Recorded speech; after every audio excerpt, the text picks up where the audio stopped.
United States, not China, not anybody else. Frenemies, streaming now.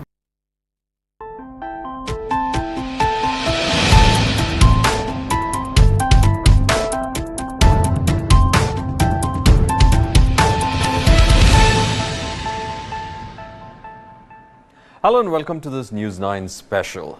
The new National Curriculum Framework was released by the Union Education Minister Dharmendra Pradhan and is in tune with the National Education Policy. Now, according to the new curriculum framework, board exams will be held twice in a year. Also, students in classes 9 and 10 will need to learn 3 languages. That is to say, a native language, probably 2 Indian languages, and of course a foreign language, of which at least 2 will be native to India, is what they say. Then in classes 11 and 12, students will have to learn 2 languages. This includes 1 Indian origin language as well. Now, currently, students in classes 9 and 10 study 2 languages, 1 Indian and 1 foreign, and the students in class 11 and 12 study 1 language, which is to say just 1 Indian language. Now, the NCF says that they are trying to get the students to a literary level of linguistic capacity in at least one Indian language. This has been the insistence that Indian languages should have that literary level at which the students are able to have that literary level of understanding of these Indian languages, and therefore the idea is to also promote Indian languages in that case. But however, how does this in fact work out on the ground? Well, the National Curriculum Framework, the new changes that have been made, has had its own effect as well. Well, let's listen into what Dharmendra Pradhan, while releasing the new changes, what he had to say when he was asked about the intention behind the changes and also how it lines with the national education policy. देश में नई राष्ट्रीय शिक्षा नीति की curriculum जो हमारी steering committee था कस्तूरी रंजन जी के नेतृत्व में उन्होंने बना लिया है। इन्होंने उसको सरकार को दिया था, सरकार ने आज उसको एनसीईआरटी को दिया। एनसीईआरटी उसको इन दिनों में 2 कमेटी बनाई है, नेशनल ओवरसाइट कमेटी बनाई है, national syllabus and text book committee भी बनाई है, एनएसटीसी कमेटी बनाई है। इन दोनों विद्वानों की समूह को अभी दायित्व दिया गया है, उनसे अपेक्षा रखा गया है क्लास 3 से क्लास 12 तक ये 10 साल की 21वीं सदी की आवश्यकता को ध्यान में रखते हुए भारत की मूल विचार के आधार पे, इंडिया नॉलेज सिस्टम के आधार पे एक फ्यूचरिस्टिक टीचिंग लर्निंग मटेरियल वो बनाए। आज उसकी पहला ओरिएंटेशन मीटिंग हुई। हमें पूरा विश्वास है भारत की ऊपर जो विश्व की समुदाय की अपेक्षा है, प्रधानमंत्री जी ने अमूर्त काल की सपना देश को दिखाया है। उस समय में आज की जो टेक्स्ट बुक बनेगा, आज की जो टीचिंग लर्निंग मटेरियल बनेगा, उस आवश्यकता को पूरा करेगा। देश की आवश्यकता को पूरा करने के साथ साथ ग्लोबल एक्सपेक्टेशन को हम पूरा करेंगे। हम 21वीं सदी के लिए ही पाठ्य पुस्तक बनाएं, यही सबकी प्रयास रहेगा। जिस प्रकार की अनुभवी लोगों को शिक्षा के, विज्ञान के, साहित्य के, भाषा के, उद्योगों के समूह को इसमें से जुड़ा गया है, ये फिर आगे चल के विभिन्न प्रकार के समूहों को बना के इसको आगे बना लेगा और एक शिक्षा वर्ष के अंदर अगले शिक्षा वर्ष तक हम सभी कक्षा में नई पाठ्य पुस्तक को उपलब्ध करा पाए, उसकी एक विनम्र कोशिश भी शुरू की जाएगी। Well, that was in fact the Minister of Education actually speaking about how this particular change in syllabus is going to affect, and also on the textbook front where the new syllabus might be incorporated, and also the changes that were being spoken about also will be incorporated in those textbooks. Interestingly enough, I think one of the things that we have to understand when it comes to the changes is that the level at which there has been an attempt to ensure that the pressure on board exams are taken away from the students of class 11 and 12. So in 12, if you are going for your class boards having to write it twice, we are still trying to find out the minor details associated with it, but it is saying that you would be able to keep the best scores that you get from that aspect as well. This probably tries to remove the kind of pressure that is there on a year-end exam that tends to, in fact, pushes the student to the fact that he has to write the board exam as well as go ahead and also write for the competitive exams for the courses that he would pursue after his 11th and 12th. So that is another aspect of it, and therefore, well, is that enough, or is it going to be an additional burden? In the studio, we are joined by my colleague Kabir Naqvi, and let me ask Kabir, if you were a student and whether I am a student, Varghese. I am a student. Okay, you are a student. Would you like to write your board exams twice a year? No, I wouldn't. But I understand why this is happening. You see, all across my student life, it just so happens, and I think that's the way of life. You know, you are only able to make sense of what your teachers and what your parents were telling you in retrospect. Once you're out of school, you know, those lessons that my father used to tell me that, you know, I hope your teachers are listening to what you say. Pay, you know, more attention inside the class. You won't have to do as much of, you know, homework at home. All those little tidbits and, you know, techniques, I now understand why it was, you know, being told to us. So when the government, the administration and the school, the entire body, because there is proper brainstorming behind the NCF and the NEP as well. National education policy, there's a lot of, you know, dissent, but there is a lot of acceptance as well. The same goes for the national curricular framework. Now over here, not just about the 2 board exams, Varghese. There's a lot of other good steps also. Climate change is going to be in focus. There is no hard separation between commerce, science and the multidisciplinary the vocational and the there. academic pedagogy is going to, the lines between that is going to blur, essentially suggesting that अगर आपके बच्चे को कुछ ऐसा subject पढ़ना है जो कि एक स्कूल में नहीं ऑफर किया जा रहा, तो वो सब, that all of that will completely change. You will now have the agency of choosing multidisciplinary you know, courses, which will in turn, you know, the development is going to be a little more holistic. Coming to the Kabir, language point now. But since you talked about multidisciplinary approach, Right. I mean, across abroad, you have schools abroad, all of them do not tend to keep, you know, science as science. They do have humanity subjects also associated with it, and this is the reason why it's a good step. In fact, but the kind in India that has been a rigid kind of a wall. Absolutely. And you know, in at my least school now, also, when you look at elementary education, if you're trying to break that down at that level, I think it goes a long way, because the products that you're getting, in you know, people are able to mix and match. I had with their batchmates subjects. who wanted to pursue psychology whilst studying a PCM course, right? You had somebody who was doing a biology course but wanted to do geography along with it. What a beautiful, you know, combination it might tend out to be. Let me also tell that the batchmate of mine, you know, currently works in National Geographic after he fought with the school administration that he wants to do chemistry, biology and geography. He took those courses up and today he's working for the National Geographic. I'm not saying that all stories are going to convert into 100% career success rate, but it's a good step. Right from the starting, you're giving the child more agency to decide for itself. You're giving the child more agency to understand.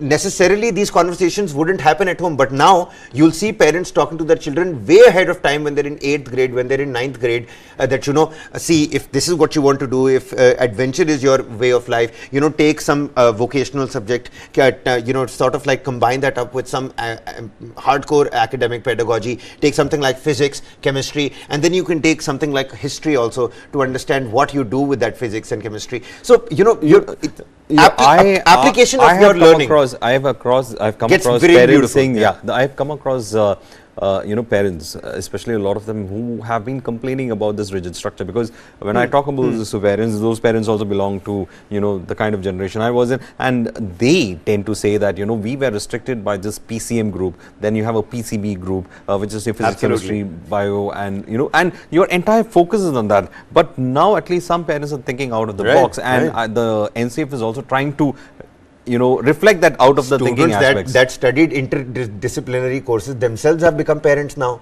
That's the change that has happened, which is why they envisage a different future for their own kids. We're already, however, we have moved away from that doctor ka beta doctor banega, engineer ka beta engineer banega. We've moved away from that template. The competition still remains. Absolutely. I mean, the competition still remains, because see, for me, when they were we're 140 crores strong. Yeah, but when we were talking about you know, the kind of twice a board exam, my question was also this, that see, when you're having board exam in 11th and 12th is not the thing.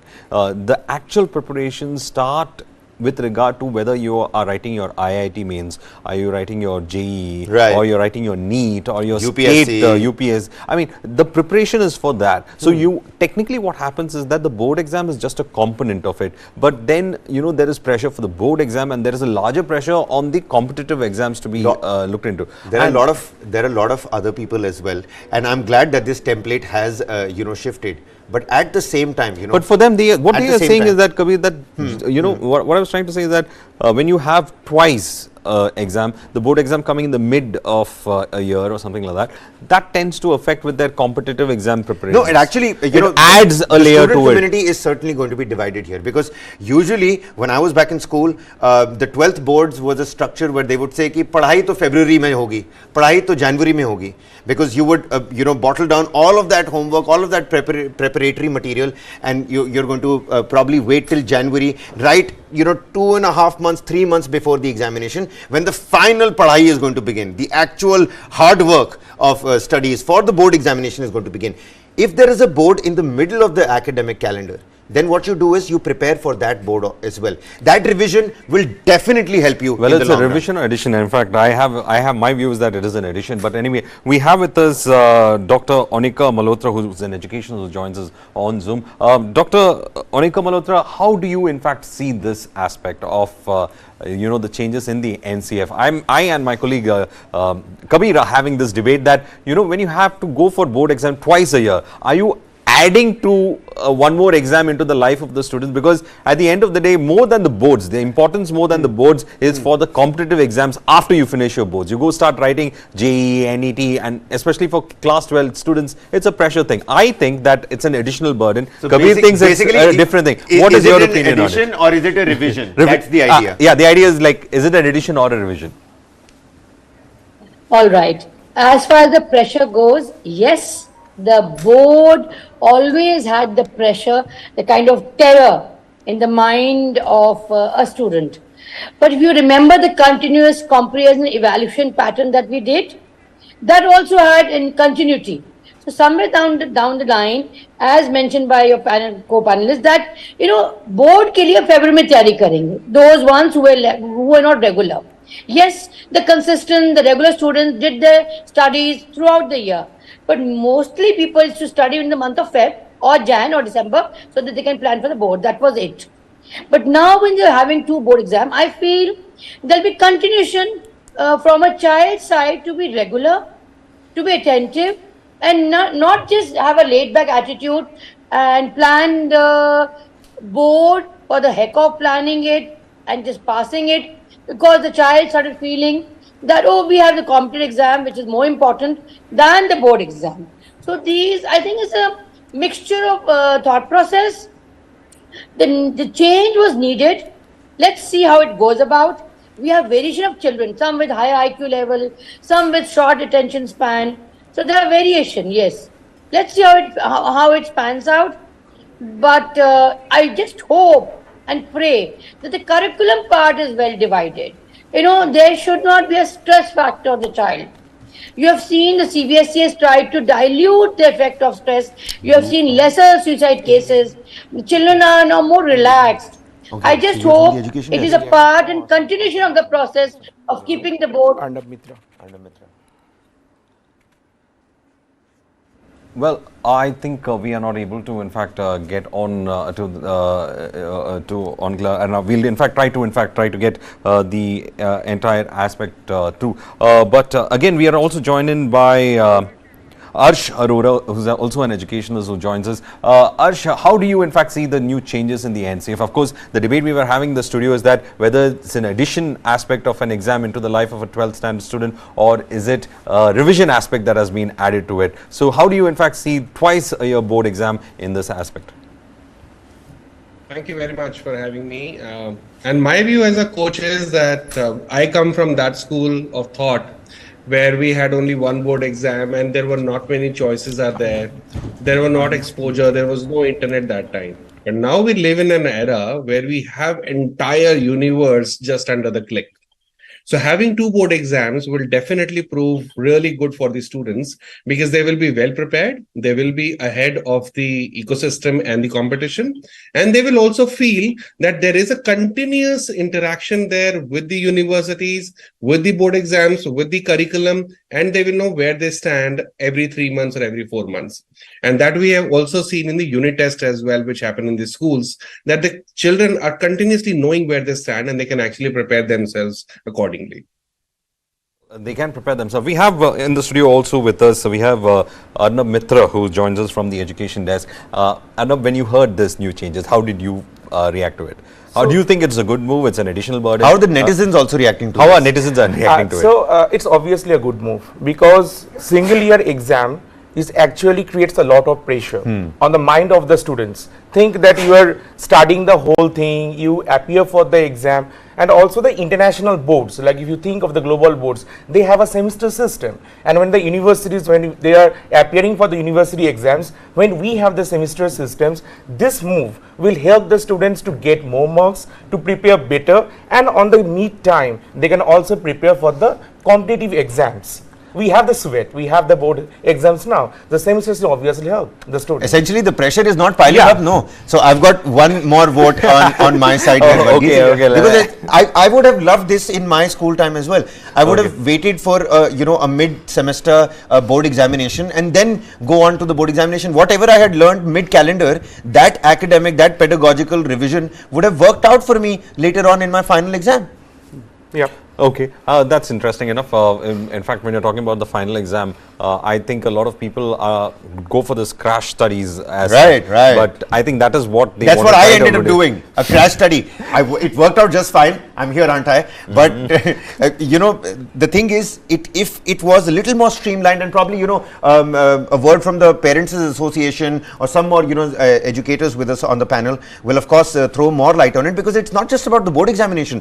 Climate is being emphasized upon. There is other stuff, and the most important fact is that there is clear-cut definition that you don't need a rigid structure between vocational and hardcore academic courses. It can be multidisciplinary, which is the name of the game today. Well, multidisciplinary also, like we have Anubhav Srivastava, who's also joining us on the on the show. We have Anubhav Srivastava, who's educationist as well as the president of IWPA, who is joining us. Anubhav, your first reactions to the changes that have been made in the NCF?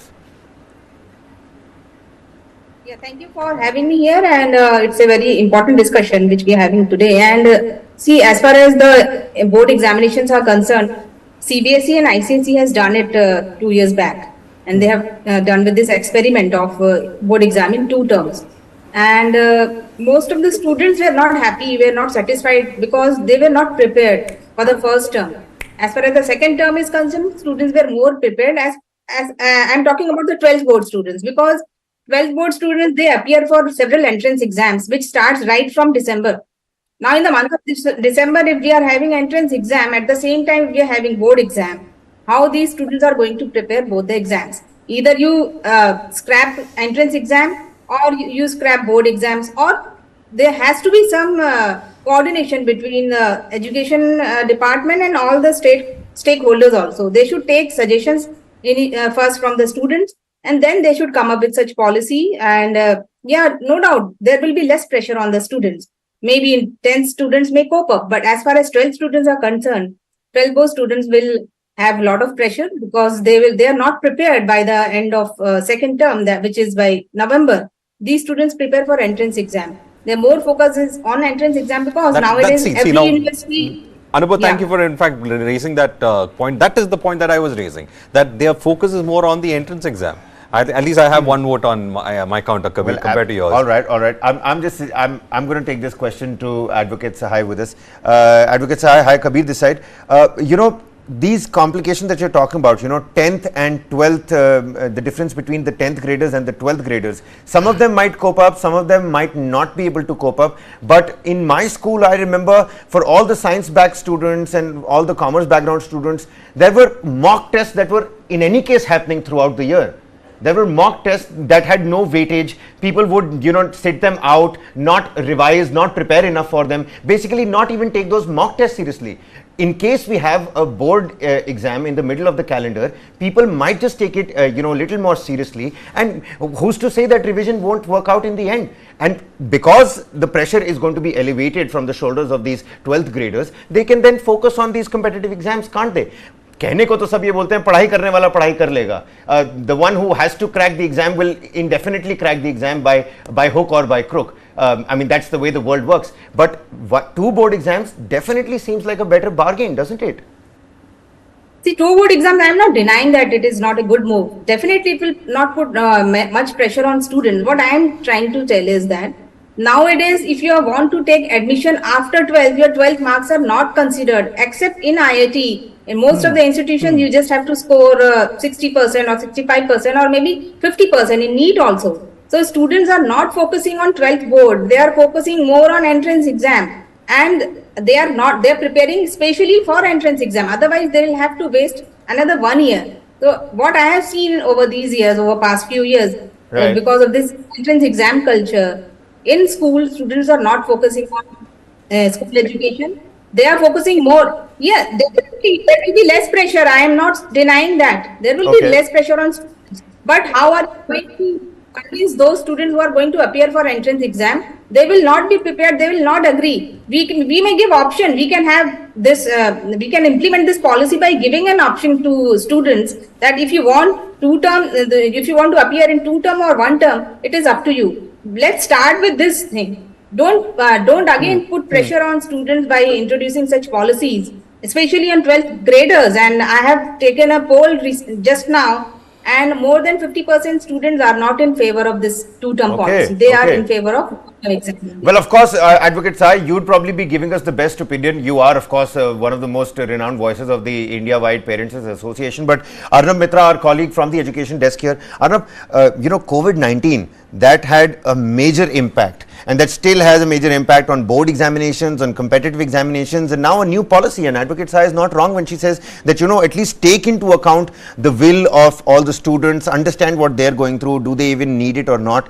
Does the COVID-19 angle and factor play out here as well? Does it affect the policy making? Actually, I don't agree what ma'am has said, because if now the CBSE, our school pattern, about the paper pattern is totally focused on the competitive exams or the entrance exams. Is it so? Yeah. So because when I wrote my 12th board exam, CBSE, it never occurred to me that this is just like a competitive NCERT syllabus which followed, like even if you ask the toppers or the JEE Advanced, JEE Main, NEET exams, we followed the paper pattern of the CBSE. First point. The second is we have lots of international boards here. So if you compare it with the international boards, they have this kind of semester system. I don't feel there is a pressure, because this systematic way of study, and you should follow the international pattern of the exam so that we can prosper. It's not that going to the rigid pattern of the 1-year system and followed it throughout the years. I don't think so. And the COVID-19 has no impact, because COVID-19 is different thing, but CBSE, the NCA, what they did, they followed the international pattern of exams and also reduce the pressure for the students. That's my take. So according to you, think this is a step in the right direction and it's a welcome step? Yes. All right, there's no two ways about it. Well, Kabir, we also have with us Sanjay Sharma, who's director of Manav Rachna International School, who in fact joins us as well. Sanjay Sharma, how do you in fact see this twice a year board exams, and later we'll in fact go to the rest of the changes that have been proposed, because I think it's an additional factor that has been added when it comes to exams. For students, especially those in 12th standard, it is an additional burden, while some of my colleagues say that it is not that case, and some of the opinion that more than the board exams have lost their charm. It is mostly the preparations for the entrance exams that has in fact overtaken board exams as such. So what is your opinion on this? See, what you're saying is absolutely right, but at the same time, we need to understand that what are exams for and what are assessments for. So we are not talking charm here. We are looking at exams, assessment of the students who are learning in schools. And I feel that this particular holding exams twice a year is a welcome change from my side. That's what I think, because it takes a lot of pressure away from children, and it also take away the rote learning system that we had in schools. because one exam, annual exam, would bring in a lot of rote learning for children, because children would, kind of sit a month in advance, memorize the fact and prepare themselves for examination. But since the board is also shifting from content memorization, rote learning, towards competency building, towards concept clarity of things, and testing children also on the higher order of learning, which is application, which is analyzing, which is also finding more sense out of what they're being assessed for and what are they being prepared for through the examination system of schools. So I think when it happens twice a year, when it takes away the pressure, the students will engage better, learn deeper, and maybe after 1 year, maybe once when they sit annually, something can go wrong in a certain on a certain particular day, and maybe the child doesn't do well, and that reflects on the entire year of that child's performance. But if he's getting it twice and he knows this is better can be taken, so that means we are letting children know certain things, we are letting them take control also and some ownership of their learning as well. That how are they preparing, when do they feel that they need to prepare, how much they need to prepare, and how deep they need to prepare. And the children of 12th, I think 11th and 12th are sensitive enough to understand what they're looking forward in the future years for themselves, and they prepare themselves. For example, it's a valid argument that when the competitive exams come in, so the syllabus and the things that are tested, that children need to be prepared for that. And I think we are today targeting children who are well aware of things, are informed about all these things, so that they can make their own roadmap study instead of just a very fixed regime where they are made to do what has been decided for them to do. So I think it's a good move for letting it to the children also to think about themselves, to prepare their own selves, and also to take charge of their learning. So giving it twice, I think, will take a lot of pressure off the children, which is not called for.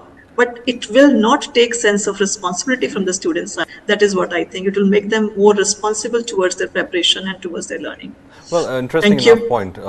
Interesting enough point that was being made. Let me get in Mr. Arora into the discussion. Mr. Arora, you heard the points that have been made completely right now, and you've seen how things are when it comes to how people view it. But for me, the larger question is that I think I go with Anubhav Srivastava on this, that the board exams are becoming completely irrelevant to a large extent.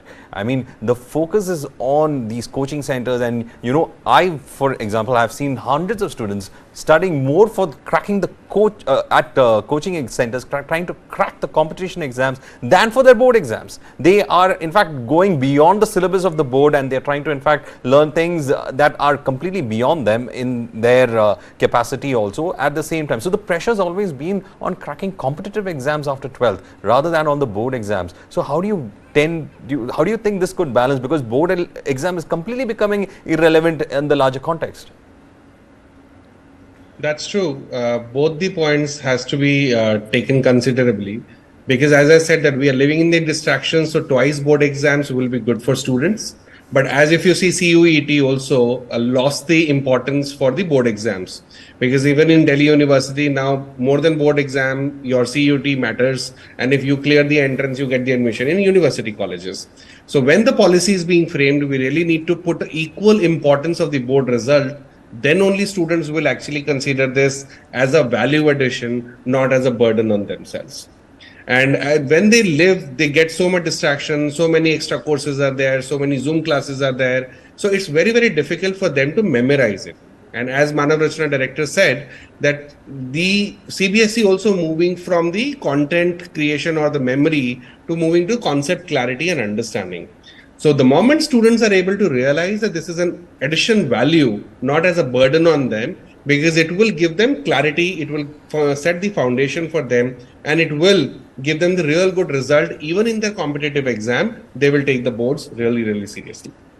All right, at the same time, Varghese, just to, digress a little, all the people that are watching the stream right now, if there are any students out there, we've got members of the IWPA, we've got educators here, we've got Director of Manav Rachana sitting right here. If there's any question that does come to your mind, do throw that up, onto the chat down below. Get down in the comment sections in general, and we'll take those questions to the experts sitting with us. Over to you, Varghese. Well, okay, so now we were in fact speaking about the issues about whether we have to have board. Another interesting fact is, Kabir, can I have that graphics on display if I can ask the PCR team to play? You know, the number of subjects has technically increased compared to what it was from 9 to 2. Yeah, I just want that graphics that shows the subject line to be on display right now, so that I can actually put on that point of mine. Yeah.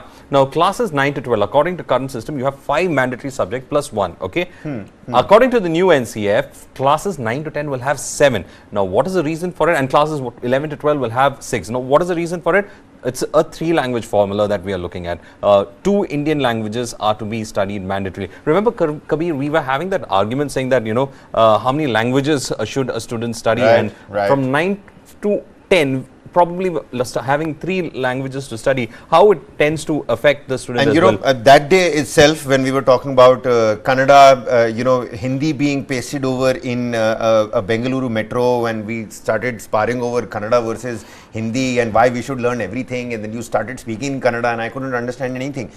The idea that day, what I was also trying to understand was that the linguistic burden of the North is very less, which it's sort of an handicapping situation for them. So technically it's been only 2 languages that yes, exactly. So that itself is a welcome step according to me as well. But so again, over here there is a small thing that a lot of people, when you say Indian languages, since Sanskrit is similar to Hindi, they tend to take Sanskrit and, you know, try to skirt the other languages. I'm ready to take that. I'm ready to buy that. That will fly, absolutely fine with me. Because the idea is to learn something other than English. That's the idea. Of course, I'd love for myself to learn something in Tamil or maybe Kannada, maybe understand Odia as well. But I understand, which is again what my point is, that the linguistic burden is so, it's diminishing by the day in the North, is because we don't put that kind of pressure on our children, and our students. Let's all the students, 3-4 languages, they have their own languages, then they're learning English, Hindi, there are several other mother tongues also. So,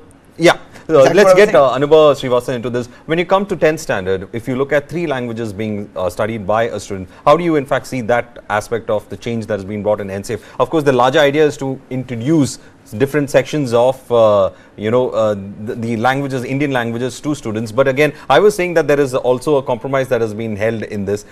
People who take Hindi would like to take Sanskrit because it's easier language-wise, the script-wise, and it's easier to, overcome. But both of us were having a debate 2-3 days back about saying that why not one southern language to be studied. But again, as Kabir was saying, there is a difference among the students. North and South, there is a thing. Yeah, at least let the ball roll. How do you in fact see this language change?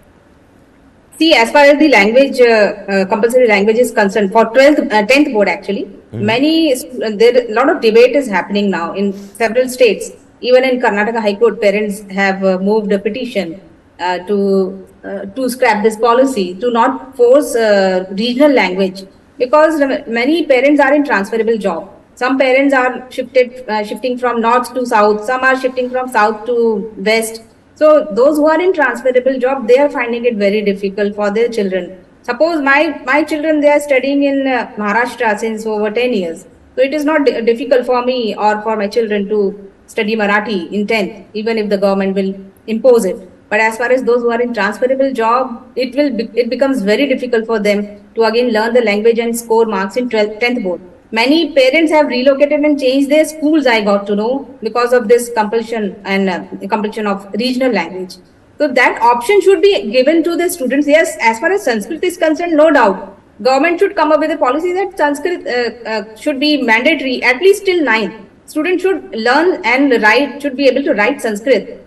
Even we have studied Sanskrit and it's a very good language and very scoring subject also. But as far as other regional languages are concerned, maybe a Marathi, people whose mother tongue is Marathi, they will be comfortable with Marathi language. Those who are having Kannada will be comfortable, but non-Marathi or non-Kannada people, or maybe some other state, non-regional language people will not be comfortable. So that has to be taken into consideration, which was not done. So students have, even parents and some schools have moved to Karnataka High Court, and the matter is now pending. So let's see what happens in that. They have given a notice, they have some notice to the government to come up with some solution. All right. Let me, in fact, get Sanjay Sharma also into this. Sanjay, how do you see the languages aspect of it? Trying to have 2 Indian languages to be taught to a student. Language burden, as Kabir says, is less in the north, more in the south. How do you, in fact, see that aspect of it? For me, I think it is progressive because, this divide that is there can be bridged somewhere. At least one south language is known, at least the person will have some kind of interaction.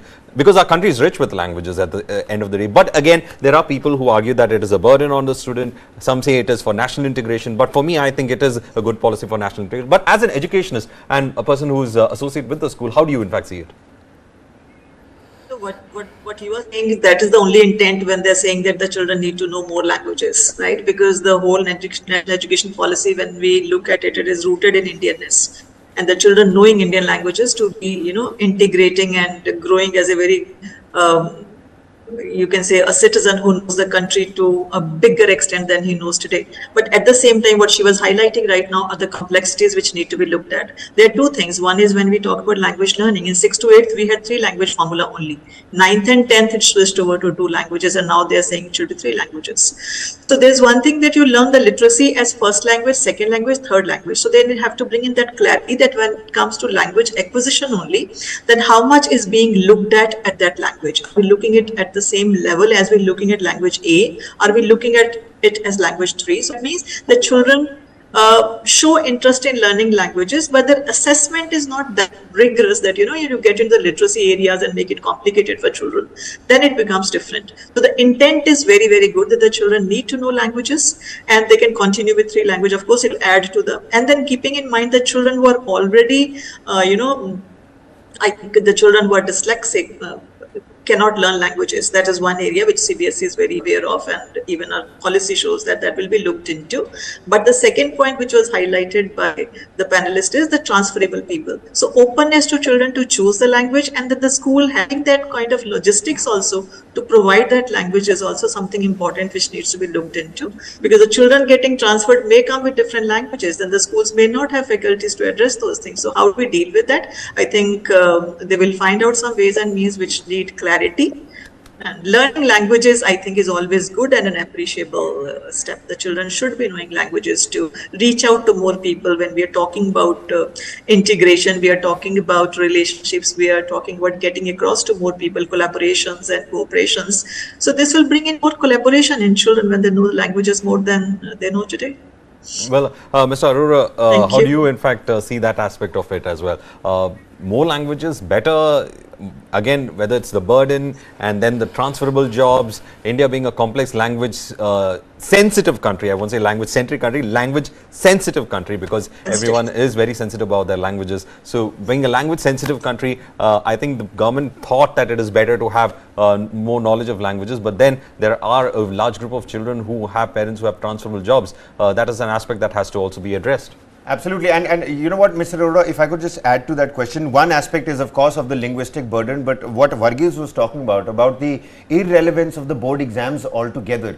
Do you think this NCF is a step in the right direction to bring back that relevance? Sure. So looking at a roadblock, instead look at it as an opportunity. Today, if you see, students usually go outside the state and get into professional education and get into professional jobs also. I have a lot of friends or students or children from Delhi NCR moving to Bangalore or to Mumbai to work in different multinational companies. Bangalore being a technology hub, Mumbai being an economic hub. Students are moving, and students in fact moving into different countries as well. So if in school we have the basic understanding of different languages, it will be easier for a student to learn the advanced level when they get into the professional world.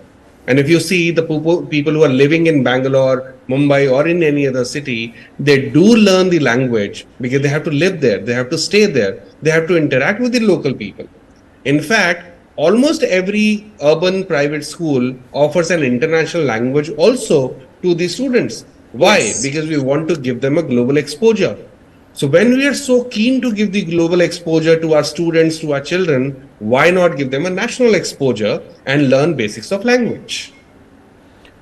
national exposure, basics of language again. Well, another interesting part that I was in fact looking at the kind of proposals that have been made is that when it comes to, we came from a kind of understanding like where you said that those who were pursuing science would only pursue 3 subjects. You had your bio, physics, chemistry if you are looking for medical, and then maths added to it if you're looking for engineering as well. And you went to all these what I call as coaching sweatshops to a large extent, and then if you had an eye for humanities or geography or something else, you never came through those actions. This multidisciplinary kind of a thing that we started off never happened as such. But now they're saying that let's not have that. Let's have integration of these subjects and have a multidisciplinary approach from the school level itself.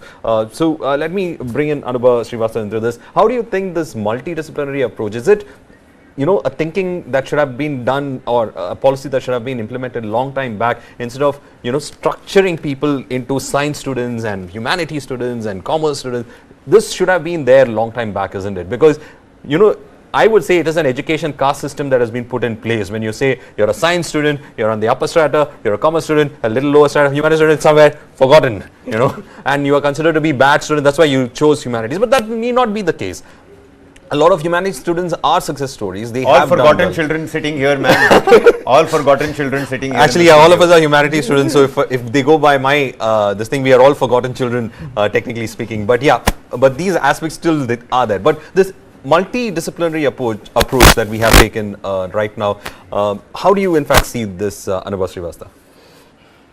Yeah, this is a very good move, no doubt, and many parents and even students are supporting this move. And like in other countries now, in India also, students will have a lot of options to choose once they are in 9th standard, or maybe from 6th standard onwards, they will get to choose a lot of subjects. So now we have a lot of like in ICSE and ISC board, like I think right from 2-3 years back or 3-4 years back, they have started this concept. The students can choose different languages right from standard 9. Now CBSE has come up with this policy, and later on state boards will also implement. So that will definitely going to help. Suppose a student, because they don't know what is their future after 12th. The students have option, they can opt for commerce, they can opt for economics, they can opt for computers with maths, they can opt for computer, commerce and maths. There are a lot of options now available, which was not there during our time. We had only either you have to go for maths and science, or you can either go for biology, pure biology, or with biology, maths you can do, or without maths also. We have very limited options. But now, even in colleges, you can see there are so many courses which are now being introduced. So this will definitely help these students because of this multidisciplinary courses, and the students will get used to all these courses in advance. So they will also that will also help them in cracking different entrance exams. That will also help them in the colleges. First, suppose a student who is aspiring to become a doctor, we will definitely, they are studying since first standard, we are studying science and maths. Those who are aspiring to become a doctor or engineer, we are already studying those subjects. But now those who are into BBA, those who are into other fields, these students will also get some knowledge right from school level. So it is a very good move which is going to help the students in future. Right, absolutely. Very quickly, because we're running out of time, Arnab, two points that have been made here, beg your pardon. See, like what I was talking about, linguistic burden of the North, absolutely bad. What Sanyogita Sharma here was talking about, she said that we have to understand why these exams are being conducted. Examination versus learning outcome, that needs to be the focus here, isn't it? Do you think that is something that has been laid bare in this new national curriculum framework? I don't think so. What ma'am said is very different, because exams are there and you obviously have to learn lots of subjects, lots of pattern, but the students who are actually preparing for the things have to focus on exams as well, because they have to get marks to get into other universities. The SWEET is there, but also in SWEET you have to get marks. Learning is a different thing, and you can learn of the subjects that have been there in the NCF. You can learn according in your own way, but you also have to focus on the exam because of to get good universities or good opportunities in your future. Absolutely. Yeah. And, I had multidisciplinary Varghese in my, undergraduate studies. And I thought I was one of those lucky people who back in the day was in an institution that, promoted something like this. And in my school also, like I told you, my friend who's now working in the National Geographic was a biology student who took geography with his biology. So, I mean, you have to understand and see where the dots actually connect. And the biggest thing is that the student gets agency. The student chooses for themselves, and that I think will help them mature earlier than they usually do. I mean, the Gen Z, the millennials, the boomers, we've also sort of like categorized students in various generations. I think the latest generation that's coming up needs that kind of flexibility because they have so much at the disposal anyway. All right. That's an interesting thing, that how the Gen Z students get the right to choose. And of course, I didn't fall in that category, and nor did a lot of us in the guest category also did have to be in part of that. Well, I thank all my guests but for we just called all of our panelists old, just putting it out there. I'm just not meaning that, but yeah, that is what Kabir thinks about. But yes, we did not get that opportunity that these kids are getting right Absolutely. now. But anyway, thank you all for in fact joining us and giving us a perspective on the new NCF and how things have in fact been quite different when it comes to the NCF. And of course, this debate was trying to understand how the NCF pattern could be applied to a large extent and give a new thinking pattern to our students as well. That has been the idea of NCF. With that, it's a wrap on this special on News 9. Stay tuned for more News 9 programs on the other side.